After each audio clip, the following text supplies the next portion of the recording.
मेरा मानना है कि ज़बरदस्ती किसी निर्दोष को कष्ट पहुंचाना अनैतिक या धर्म विरुद्ध कार्य है। इस आधार पर कहा जा सकता है कि लाउड स्पीकर द्वारा किसी के कार्य या आराम में अनावश्यक विघ्न डालना अर्थात किसी को डिस्टर्ब करना भी अनैतिक या धर्म विरुद्ध कार्य ही है। किंतु जब इस तरह के कार्यों को सही मानने वाले लोग बहुमत में हों तो उन्हें आप हमारे समाज में खुल्लम खुल्ला बुरा नहीं कह सकते।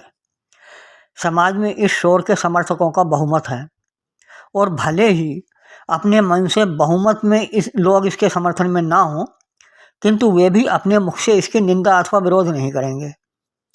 और राय अथवा मत मन का नहीं माना जाता, बल्कि कहे गए अथवा लिखे गए शब्दों का माना जाता है।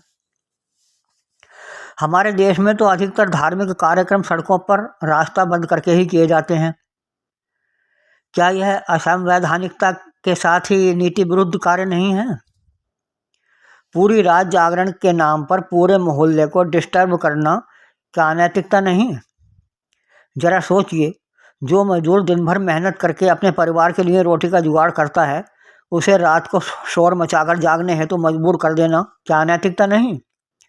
जिस गंभीर मरीज को डॉक्टर द्वारा आराम करने अथवा सो जाने की सलाह दी गई हो, उसे रात्रि जागरण करके जागने को मजबूर कर देना क्या अनैतिकता नहीं?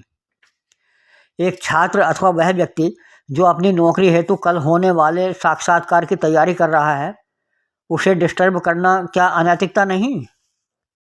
मैंने सोशल मीडिया पर पढ़ा कि एक छोटी बच्ची पड़ोस में ऊंची आवाज़ में बज रहे डीजे की आवाज़ से मर गई, जबकि परिजनों ने पड़ोसियों से आवाज़ कम करने को कहा था, किंतु आयोजकों ने उसकी एक नहीं सुनी, उनकी एक बात ही अनसुनी कर दी। वास्तव में ये चीज़ें बंद होनी ही चाहिए, किंतु जैसा कि मैंने ऊपर भी मत व्यक्त किया है, बहुमत द्वारा समर्थित कोई भी बुरा कार्य बुरा नहीं कहलाया जाता, क्योंकि आज समाज में भले और बुरे का फैसला नीति के आधार पर नहीं, अपितु बहुमत के आधार पर लिया जाता है।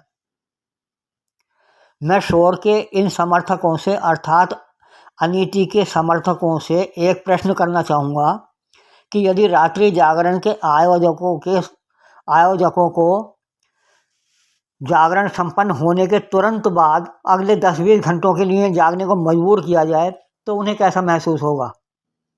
निसंदेह उन्हें बुरा ही लगेगा।